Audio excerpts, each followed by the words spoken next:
Hoje eu gostaria de ministrar sobre algo que é justamente sobre esse momento. Nós estamos em um momento de caos econômico, caos no meio da saúde, é um momento de trevas, de tribulação.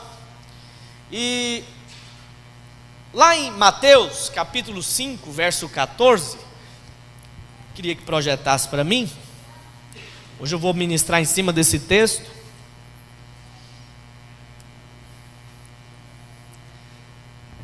Mateus 5, versículo 14. Diz assim: vós sois a luz do mundo. Fala para o seu irmão aí do lado: você é a luz do mundo. Diga para ele assim: é o próprio Jesus que está falando isso. Não se pode esconder a cidade edificada sobre um monte, nem se acende uma candeia para colocá-la debaixo do alqueire. O que é o alqueire? Era um cesto, né? Um tipo de cesto, também conhecido como balaio, não sei como que chama aqui, mas é aquele cesto de material rústico. E ele está falando que a candeia não é para ser acesa e pôr debaixo do cesto, mas no velador, e alumia a todos os que se encontram na casa. Assim brilhe também a vossa luz diante dos homens, para que vejam as vossas boas obras e glorifiquem a vosso Pai que está nos céus. Interessante que Jesus aqui, ele afirma que nós somos a luz do mundo. Nós somos a luz no meio desse caos, no meio dessas trevas. E ele coloca isso de duas formas: a forma individual, que é como se nós fôssemos uma candeia. Pastor, o que é uma candeia? Vou falar mais na língua nossa aqui: lamparina. Alguém aqui é do tempo da lamparina? Ah, vocês são novinhos, hein? Eu sou do tempo da lamparina. Não sei se é porque eu fui criado numa cidade que foi ter energia depois que eu acho que já tinha no mundo inteiro, né? Mas o que é a lamparina? É uma latinha com um pavio, e aquele pavio, não sei se é querosene que tem lá dentro, né? Você chacoalha ele, acende ali aquele pavio e ele fica pegando fogo ali, tanto que o querosene durar lá dentro. Então, o Senhor está dizendo que nós somos como essa candeia, nós somos cheios de luz, nós somos cheios de luz. E essa luz, ela aponta para você individualmente, mas ele diz também no aspecto coletivo, que ele fala que é como uma cidade edificada sobre um monte. E aqui é o aspecto da igreja como um todo. Pastor, como assim a igreja, a cidade edificada em cima do monte? Não sei se você, com certeza você já viajou à noite, e quando você está chegando ali perto da cidade, se a cidade for um pouquinho mais alto, você vai ver as luzes daquela cidade, né? Mesmo distante você consegue enxergar.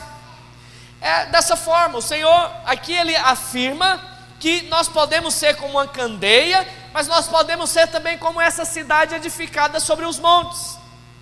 E aqui no aspecto coletivo, quando nós estamos juntos como igreja, não somos apenas como uma candeia, mas somos como uma cidade edificada sobre o monte. Ou seja, vai haver muito mais luz no nosso meio, vai haver muito mais glória, vai haver muito mais vida no nosso meio, uma vez que nós estamos reunidos no mesmo lugar. Quem crê nisso, diga aleluia. Então, como membros do corpo de Cristo, nós somos como essa candeia, que não pode ser colocada debaixo de um móvel. Quando você acende uma vela, você coloca no lugar mais alto, porque vai dar mais claridade, vai pegar um espaço maior, vai propagar mais a luz. E como igreja corporativa, nós precisamos também de ser edificados nessa cidade, de esparramar luz de Deus no meio dessa cidade. Você precisa trazer luz. E essa luz pode ser chamada de quê? De esperança, de vida, é uma palavra de ânimo, é uma palavra de cura, é uma palavra de restauração, de reestruturação financeira. Nós não estamos aqui para propagar o caos. Quem propaga o caos é o diabo. É o diabo que gosta de ver as pessoas encurraladas e com medo. A mensagem que vem do Senhor sempre é uma mensagem que gera vida, paz, tranquilidade. Então, como candeias, nós precisamos gerar luz no meio desse caos. Eu não sei se você já percebeu, mas em Gênesis, a Bíblia diz, vamos ler lá, Gênesis 1, versículo, vamos ler do 1, Gênesis 1. Esse é um tempo de muito medo, de trevas, de dores, um tempo de calamidade. Mas houve um momento que era assim também. Diz assim: no princípio criou Deus os céus e a terra. Verso 2. A terra, porém, estava sem forma e vazia. Havia trevas. Havia o que, meus irmãos? Trevas. Guarde bem isso. Trevas sobre a face do abismo. E o Espírito de Deus pairava sobre as águas. Então, a Bíblia diz que havia trevas. Se você for olhar no dicionário, trevas é ausência de luz. Se você pega esse lugar aqui, ele está em trevas. Por que que ele está claro agora? Porque a luz está acesa. Se apagar as luzes, vai ter trevas. Então, trevas é ausência de luz. Mas olha só o que diz o verso 3. A Bíblia diz que o Espírito pairava, ele andava por sobre as águas, por sobre a terra, perdão. Mas olha só, o que o Senhor Deus disse: haja luz. E o que aconteceu? Houve luz. Preste atenção aqui. Pastor, mas o sol nem foi criado ainda. Realmente, o sol só foi criado lá no 4º dia da criação. Que luz é essa então aqui que clareou no meio das trevas? Que luz foi essa que brilhou no meio da escuridão? Que luz foi essa que brilhou no caos? Qual foi essa luz aqui no fim do túnel, meu Deus do céu? Qual que foi? Alguém tem ideia de que luz foi essa? Ou de quem é essa luz? É a luz da própria presença de Deus. É o próprio Deus refletindo luz no meio das trevas. Preste atenção, em muitos momentos da Bíblia, o Senhor Jesus, ele é mencionado como o sol da justiça. Ou seja, quando nós olhamos para Cristo, nós olhamos para luz. Não é trevas, em Cristo não há trevas, não há caos, não há medo. Nós falamos aqui domingo retrasado que no amor, o verdadeiro amor lança fora o medo. Mas qual que é o verdadeiro amor? Não é o seu amor por Deus. O verdadeiro amor é o amor de Cristo por você. E quando você entende que é amado, você então lança fora todo medo. Você entende que é guardado, você entende que é protegido, você entende que na sua casa mal nenhum vai chegar, porque você é guardado pelo Rei dos Reis, pelo Senhor dos Senhores. Então o que nós precisamos é de luz. Se está em caos, luz. Se as trevas vieram, luz, luz. Você precisa de Cristo, do sol da justiça. Pastor, que interessante isso, realmente. Se Jesus é o sol, teve um tempo atrás que eu vi um cientista falando, achei interessante isso, e lembrei desse exemplo. E ele falava o seguinte, que, eu não sei se são todas as estrelas, mas, eu não lembro bem, mas diz que o brilho das estrelas é na verdade um reflexo do sol. O sol reflete nelas, e elas então podem produzir luz.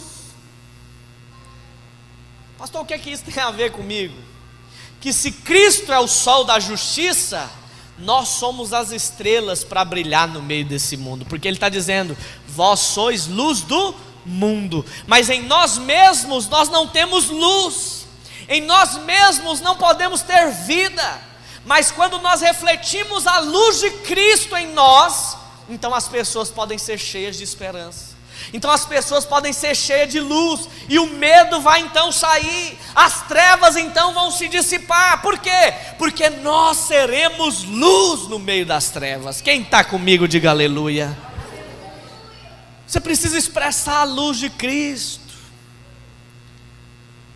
Essa situação que a terra se encontrava era caótica, creia em mim, era uma situação terrível, caos total, trevas, densas trevas, ausência de luz, e foi no meio dessas trevas que o Senhor disse: haja luz.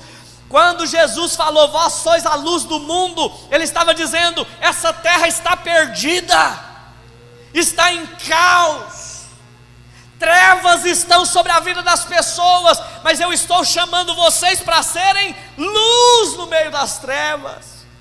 Nós hoje, como filhos de Deus, somos estrelas para brilhar, refletir a glória de Deus aqui nessa cidade. A Bíblia diz o tempo todo que somos luz e que devemos brilhar. Pois é esse brilho, meus irmãos, que faz a diferença entre os filhos de Deus e aqueles que não são. Lá em Provérbios 13, 9, Provérbios 13, versículo 9, olha o que diz. Provérbios 13, versículo 9. A luz dos justos, quem é justo aqui, diga aleluia. Você é justo porque você não peca? Não, todos nós pecamos. Você é justo porque Jesus morreu no seu lugar, morreu no meu lugar. A justiça de Cristo foi colocada sobre nós. O que é que o texto está dizendo? A luz dos justos brilha intensamente.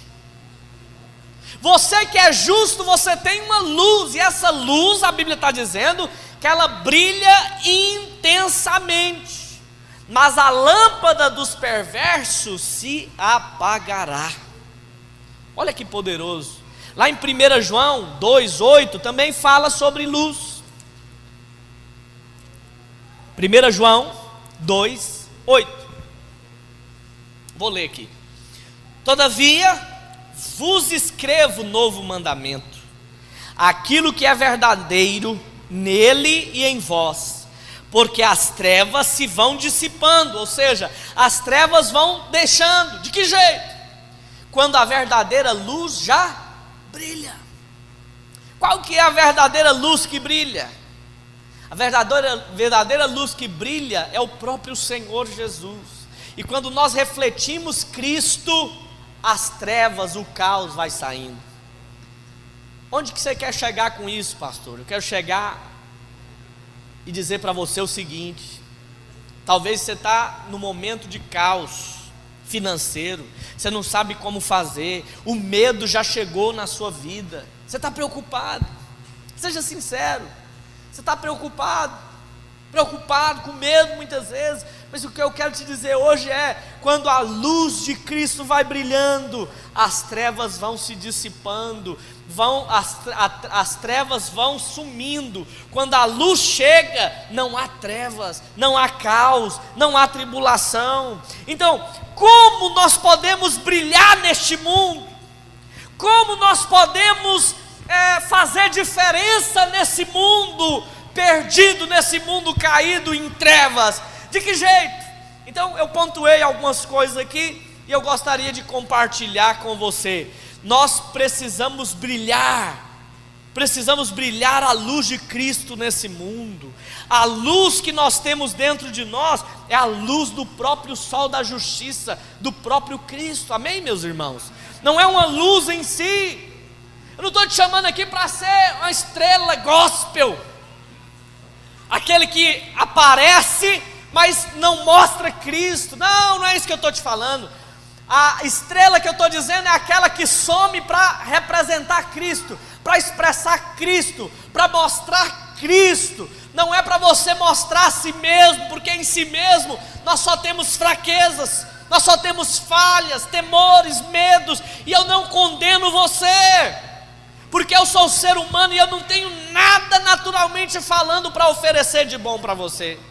Mas qual que é a boa notícia? Cristo é a luz e da fonte dele não esgota.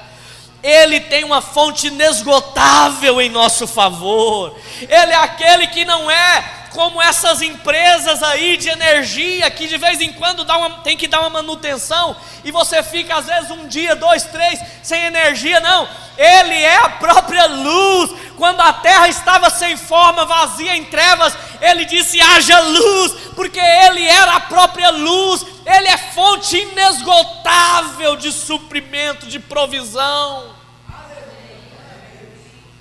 E se nós estamos nele, nós vamos brilhar essa luz dele no meio das trevas. Então, de que jeito que brilhamos, pastor? Primeiro, você brilha através da fé. Diga comigo: brilhamos através da nossa fé. Brilhamos através da nossa fé. Nós temos duas polaridades na nossa vida.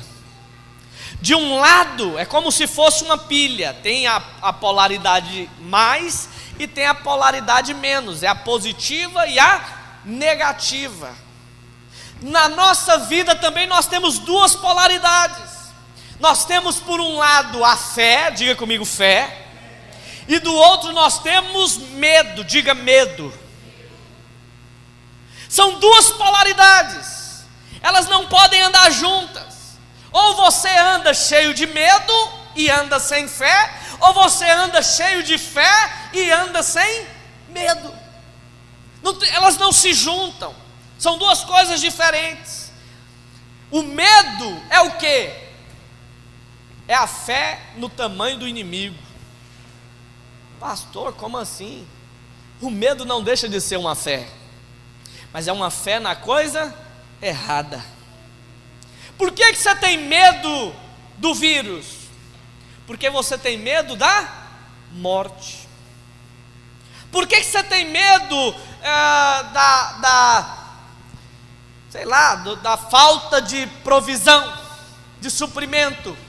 Porque do mesmo jeito você tem medo da morte, de morrer sem ter o que comer, sem ter. Então o medo, ele conduz para a morte.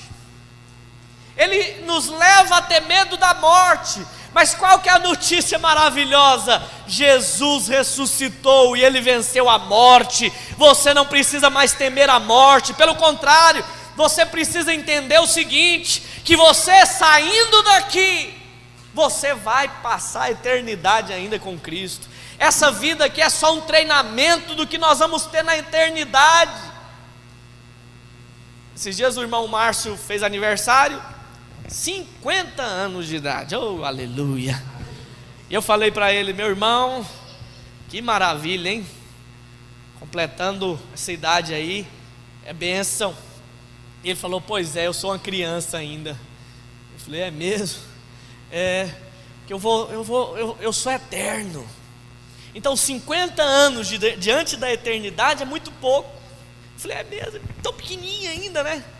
Tem tanta coisa para a gente viver. E às vezes nós ficamos muito preocupados, ficamos muito temerosos da morte.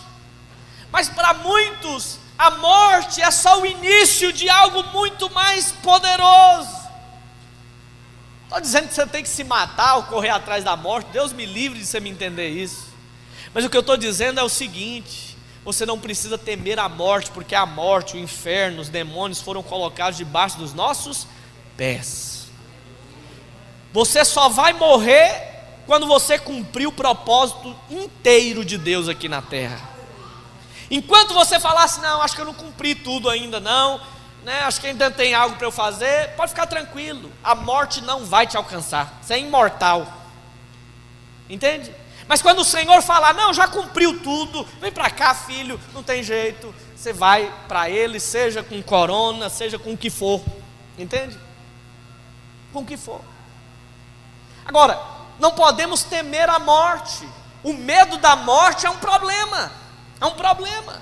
Porque quando você teme a morte, isso significa que você ainda não tem a garantia Da onde você vai passar a eternidade? Em qual lugar você vai passar na eternidade? Você vê o apóstolo Paulo falando inúmeras vezes, né, que ele já era salvo, ele já tinha a salvação garantida, mas que ele estava correndo atrás do reino, da recompensa. Mas com relação à salvação já era um caso resolvido para ele.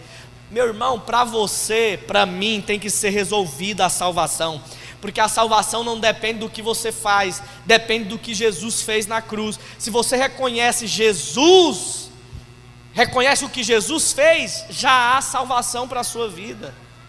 Lá em Romanos 10, 9, diz o que? Se confessares o Senhor com a tua boca e creres que Ele ressuscitou dentre os mortos, serás salvo. Então, a salvação, ela é inteiramente pelo que Cristo fez. Se é pelas obras ou pelo que você faz, então tem alguma coisa errada com a Bíblia. Porque aquele malfeitor que estava do lado de Jesus, ele estava sendo crucificado, não é porque ele era um anjinho, não. Ele estava sendo crucificado porque ele merecia estar lá. E ele mesmo falou: o Senhor não merece estar aqui, mas eu sim. O Senhor não deveria estar aqui, mas eu sim. Porque ele sabia que ele não era flor que se cheire. Mas o que ele falou? Senhor, lembra de mim. Lembra de mim. Em outras palavras, o que ele estava fazendo? Reconhecendo Jesus. O que Jesus respondeu para ele? Não, você tem que ter muita obra para ser salvo. Não é só assim não, filho. Que isso, está morrendo agora, já quer sentar na janelinha? Já quer ir para o céu, miserável? Você vai queimar no mármore. Foi isso que Jesus falou para ele? O que Jesus falou para ele? Hoje mesmo estarás comigo no paraíso. Foi salvo ou não foi? Toda a igreja concorda que aquele cidadão ali foi salvo. Mas eu te pergunto, deu tempo dele ter alguma obra? De fazer alguma coisa para ele ser salvo? Então, meu querido, a salvação não é pelo que você faz. A salvação é você reconhecer o que Cristo fez por você. Consegue entender isso? Eu acho que esse texto é o mais claro com relação a isso. É o que mais tira a sua dúvida com relação a isso. Então a sua vida tem que ser baseada na fé. Hoje se fala muito de distanciamento social, mas eu acho que precisamos falar também de um tal de distanciamento espiritual. Tem muita gente que está distante espiritualmente, não quer mais reunir com os irmãos, e aí o que acontece? Vai enfraquecendo na fé. Pastor, mas é um momento da gente ter, sim, eu respeito sua posição, mas quantas vezes nós deveríamos ter distanciado de fofoqueiros, gente maldosa, gente de pensamento maligno, e não nos afastamos, não nos distanciamos deles, que era muito pior, entende? Que estava destruindo a sua vida espiritual. Então, nós precisamos ter coerência em alguns sentidos. Tem gente que você deveria deixar de andar, porque essas pessoas minam a sua fé, porque essas pessoas colocam você para baixo, pessoas que estão confrontando a sua fé, que deixam você desmotivado, sem encargo para a obra. É desses que você tinha que se afastar. A fé, meus irmãos, é para aqueles que irão operar nela. Teve um momento que Jesus falou lá em Mateus 8,13. Olha o que diz, Mateus 8,13. Os irmãos estão me entendendo? Amém? Amém. Ficando claro aonde eu quero chegar? Mateus 8,13. Diz assim: então disse Jesus ao centurião: vai-te e seja feito conforme o quê? A tua fé. E naquela mesma hora o servo foi curado. Deixa eu te contar a história aqui. O centurião falou: não, eu sou homem de autoridade, sujeito a autoridades. Tem gente que está debaixo de mim, eu falo vai e ele vai. Eu falo faça isso e ele faz. Eu não preciso que o senhor vá lá em casa, basta o senhor liberar uma palavra. Libera apenas uma palavra. O que Jesus falou depois? Jamais vi fé como a desse aqui em toda Israel. Jamais vi fé como desse homem. Por quê? Ele não precisou nem que Jesus fosse lá, Jesus só liberou a palavra. O que Jesus disse? Vai e seja feito conforme a tua fé. A palavra que eu tenho para você hoje é: vai e vá conforme a sua fé. Você precisa compreender que aquilo que você crê provavelmente irá acontecer. Se você acredita que você é protegido e guardado do Senhor, então vai acontecer isso. Muito provavelmente você vai ser muito guardado. Mas se você todo dia sai e fala: meu Deus do céu, é hoje, é hoje, é hoje, é hoje que eu bato direto com que tem esse trem. Eita Jesus, hoje eu não posso ir, hoje eu não posso fazer isso. É bem capaz que você vai pegar, entende? Porque o próprio Jesus está falando: seja conforme a tua fé. Que a sua fé seja muito mais poderosa para você ser guardado do que para você ser contaminado. Que a sua fé seja muito maior para resplandecer vida e acreditar que você é sarado, protegido, cuidado e guardado, do que para você ser contaminado. Olha só o que Jó falou, irmãos, para você entender. Pastor, você está pregando algo confuso. Oh, meu Deus, que você entenda o que eu quero falar. Jó 3,25, olha só o que Jó fala. Jó 3,25 diz assim, Jó 3,25: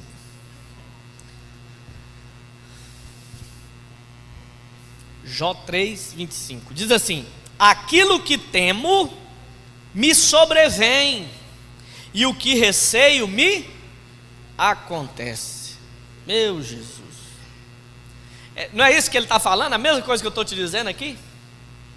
Se você fica com medo de algo e trêmulo, fala: meu Jesus da glória, é hoje, oh meu Deus. Se você vive temeroso com algo, amedrontado com algo, o que Jó está falando? Aquilo que eu temo me sobrevém, e o que eu mais ficava receoso me acontece. Então eu vou te falar uma coisa: não adianta você estar com medo. O medo não vai livrar você de nada. O medo não vai proteger você de nada. De nada. O que protege você é a fé na coisa certa, é a fé no Senhor Jesus, é você entender que é guardado pelo Senhor, protegido pelo Senhor. Então, aquilo que temo me sobrevém. Já pensou se tudo que você tivesse medo acontecesse? Seria terrível. Eu lembro que quando eu casei, eu tinha um medo. E eu falava: meu Deus, me livre desse medo. Qual que era o meu medo? De entrar um assaltante dentro de casa, arrombar tudo e eu estar lá com minha família lá dentro. Eu tinha medo disso acontecer. Muito medo, morria de medo disso. E um dia, se acredita que quase aconteceu? Só que o cara subiu no telhado. Eu acho que ele achou uma antena de internet. Ele achou mais interessante ficar com a antena do que entrar dentro de casa. Eu falei: aleluia. Andou em cima da casa, pegou, arrancou a antena. Eu falei: sai daí! Mas não adiantou. O cara pegou, desinstalou a antena. Entende? O que eu mais temia me sobreveio. Naquele dia eu percebi: se não for Deus me guardando, não adianta. Ele que vai me guardar, Ele que vai me proteger, Ele que vai me livrar do homem mau, Ele que vai me livrar da seta que voa de dia, ou da peste que anda assola ao meio-dia. É Ele que vai fazer isso, Ele que vai me guardar. É o Senhor que nos guarda. Você pode dizer isso? Bata-se no seu peito e diga: eu sou guardado de Deus. Ele nos guarda, irmãos. Ele nos guarda. Uma das expressões de fé é você falar. Você fala o que o seu coração está cheio. Se você só fala de coisas ruins, é porque você está cheio disso. Fale coisas boas, declare coisas boas.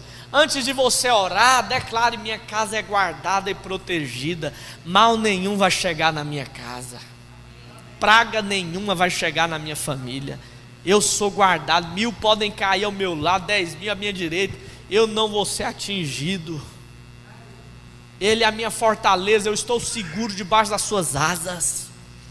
Declare palavras de fé, declare luz no meio das trevas. Se tem caos, declare luz.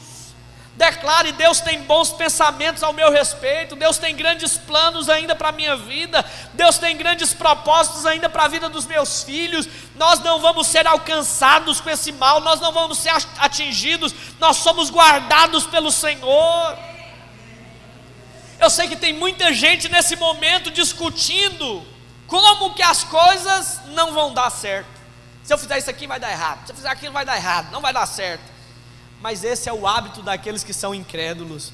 O hábito daqueles que creem é: eu vou falar conforme a fé, conforme o que eu falar, Deus vai fazer em nome de Jesus.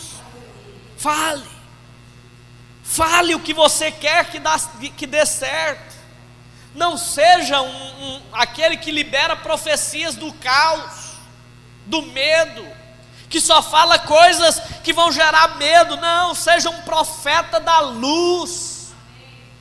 Não seja aquele que vai propagar trevas. Não, propague luz.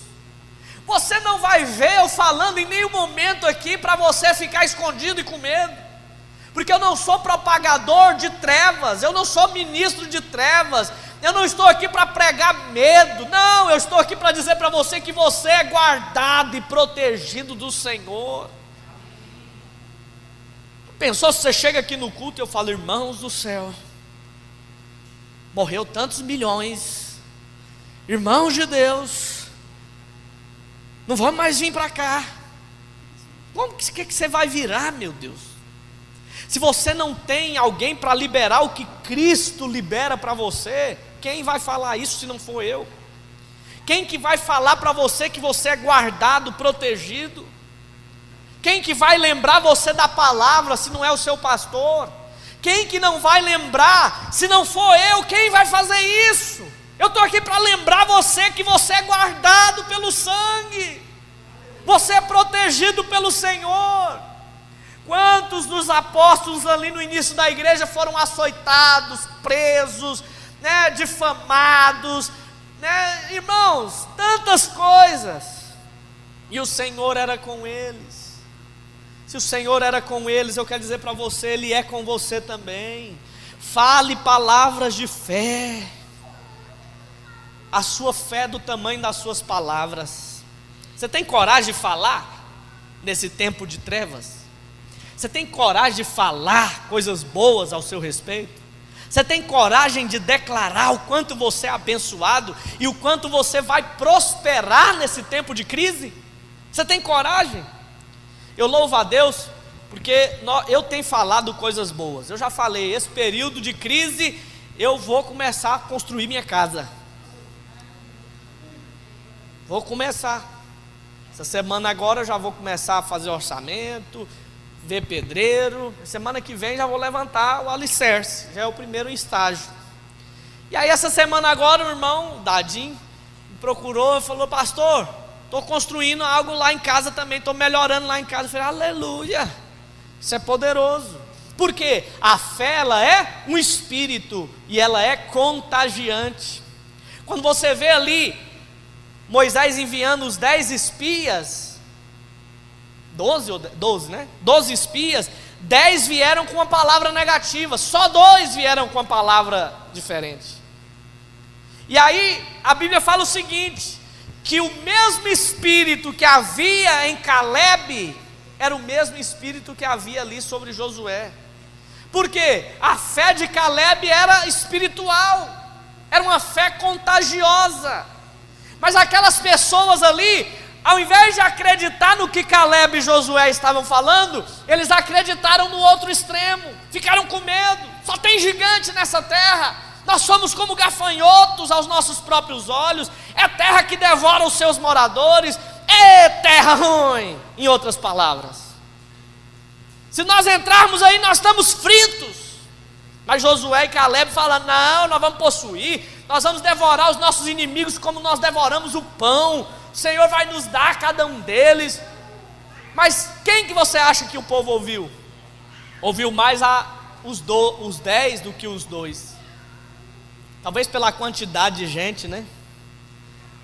Nós não podemos ser guiados pelo tanto que o povo está falando, o tanto que a mídia está falando. Nós temos que ser guiados por aquilo que é uma fé interior. Eu sou guardado pelo Senhor, Ele vai me dar, Ele vai prover. Esse vai ser um momento de bênção, esse vai ser um momento de graça, de provisão, onde o Senhor vai poder fazer coisas extraordinárias na minha vida.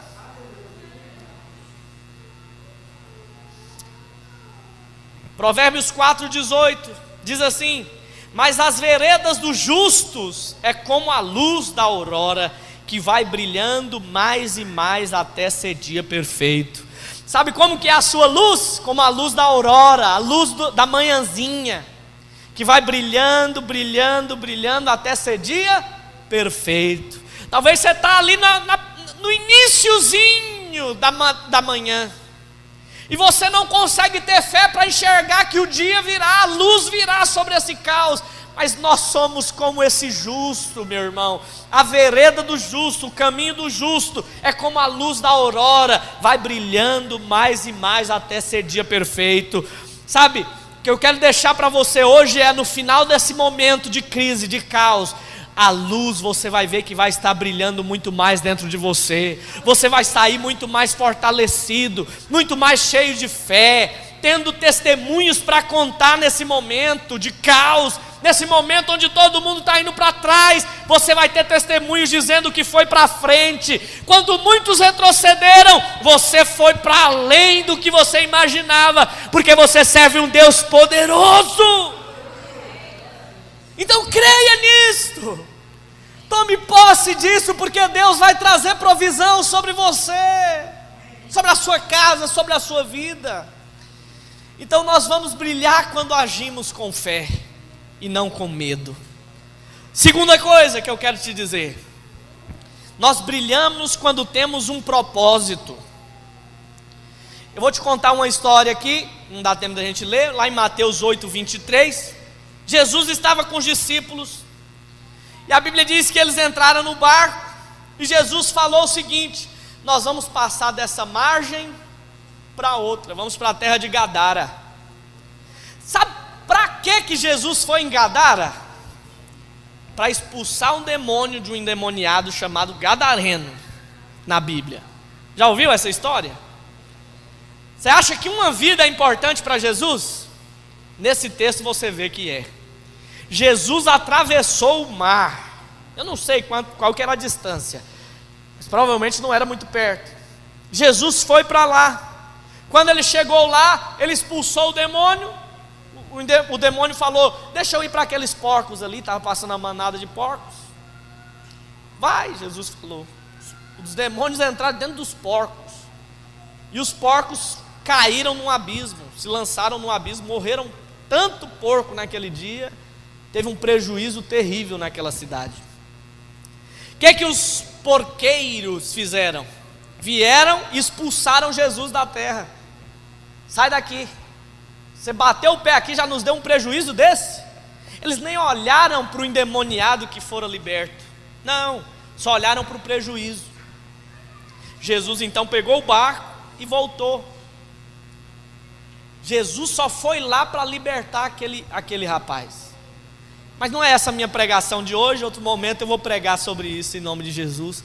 Dá uma palavra boa, dá ou não dá? Você é amado e o Senhor vai até onde você está. Se for só você, Ele é capaz de atravessar mares para ter você, para transformar a sua vida e libertar você. Mas qual que é a mensagem aqui que eu quero tirar, e o que é que tem a ver com o que eu estou dizendo? Jesus tinha um propósito. Ele falou: nós vamos para lá, para outra margem. Mas o que é que tem, pastor? Ele não chegou? Chegou, mas no meio do caminho teve uma tempestade. No meio do caminho teve uma chuva terrível. E a Bíblia diz que Jesus estava dormindo no meio do barco. Os discípulos ficaram tão apavorados que acordaram Jesus, dizendo: mestre, o Senhor não se importa que a gente vai morrer, nós vamos morrer aqui. Mas qual que tinha sido a palavra do Senhor? Nós vamos chegar na outra margem. Jesus tinha um propósito, Jesus tinha um objetivo. Irmãos, Jesus saiu dali, falou: oh, homens de pequena fé. Saiu ali daquela polpa, daquele meio do barco, repreendeu os mares, repreendeu os ventos, e aí ficou tudo tranquilo de novo, e eles chegaram do outro lado. Mas o que eu quero te dizer com isso? É que existem momentos da nossa vida que vão ter tempestades, caos. Pastor, nós estamos num momento de caos? Sim, eu estou dizendo isso aqui desde o início. É um momento de tempestade como nunca vimos antes? Sim. Ou em qual momento da sua vida você lembra de algo que estava fechando tudo do jeito que está, por causa de um vírus?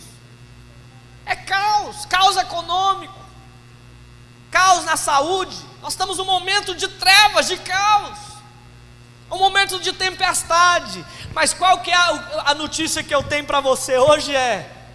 Não fique preocupado com a tempestade. Nós vamos passar, porque Jesus já falou, nós vamos chegar do outro lado. Vamos chegar do outro lado.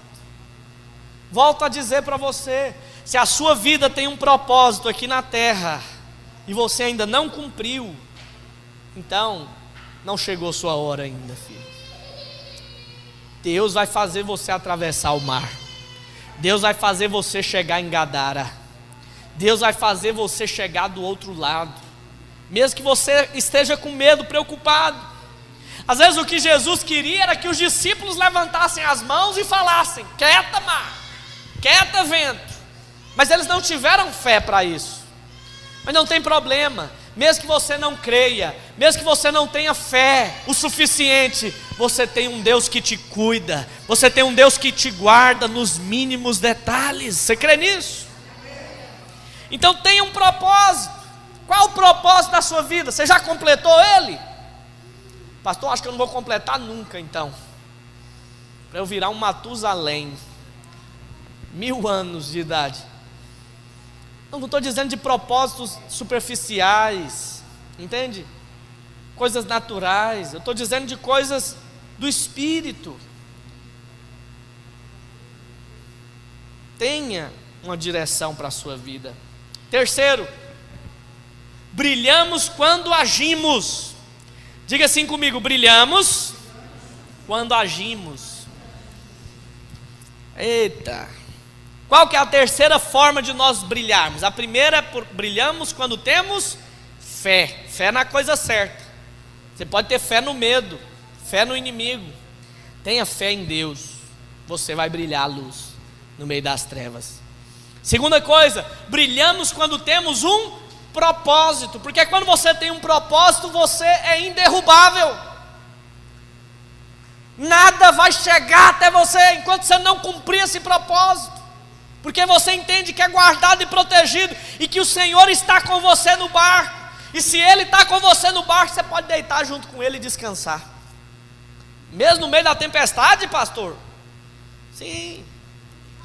Talvez o desejo de Jesus era que os discípulos colocassem os colchões lá do lado e deitassem com Ele. Ah, não, tem que fazer mesmo, vou dormir com Jesus. Descansar com Ele. Não tem o que fazer, meu Deus. Vocês ficaram atordoados, atormentados. Você não precisa disso, porque você tem o Senhor no barco. Terceiro, brilhamos quando agimos. Só brilha aqueles que manifestam a sua fé de uma forma prática. Pastor, mas isso não contradiz a graça? Não, vou te falar aqui alguns exemplos para você entender o que eu quero falar. Quando Jesus chega ali ao tanque de Siloé, ou perto do tanque de Siloé, Jesus encontra um cego. Jesus cura aquele cego de uma forma muito exótica. Como assim? Jesus cuspiu no chão, irmãos. Cuspiu. Fez um lodo com a baba, com cuspe. Não sei se você já leu isso. Fez um lodo, passou no olho do cego. Só que qual foi o resultado? O cego não enxergou. Acho que ele ficou pensando, uai, passou uma laminha aqui no meu olho, não aconteceu nada. O povo que estava ali também, imagine, e aí? Por que ele fez isso? Aí Jesus libera a palavra para ele, olha só, João 9, verso 6. João 9, 6. Dito isso, cuspiu na terra, e tendo feito lodo com a saliva, aplicou-o aos olhos do cego, dizendo-lhe: vai, lava-te no tanque de Siloé, que quer dizer enviado. Ele foi, lavou-se e voltou vendo. No primeiro momento, ele não foi curado, ele teve que ir até o tanque de Siloé. Jesus falou: vai até o tanque, lava e você vai ser curado. E se ele no meio do caminho falasse: quer saber? Eu não vou em lugar nenhum, eu não creio nisso.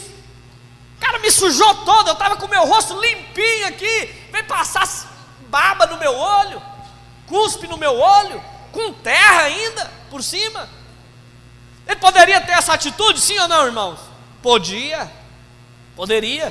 Mas o que ele fez? Ele foi lá, lavou e voltou vendo, voltou enxergando. Isso mostra o quê? Que a sua fé, ela precisa ser uma fé prática. Se você crê que o Senhor é o Deus de provisão, então tenha atitudes que condizem com o que você crê. A fé, ela vai gerar dentro de você uma ação, uma atitude. Eu fico vendo muitas pessoas dizerem ter fé, mas não se levanta para ter uma postura. Alguém uma vez falou para mim: eu vou arrumar um emprego. Falei: é mesmo? Você já entregou o currículo? Está fazendo algum curso? Não, estou dormindo até meio-dia, e Deus vai me dar no descanso. Falei: aleluia. No dia de São Nunca. Entende?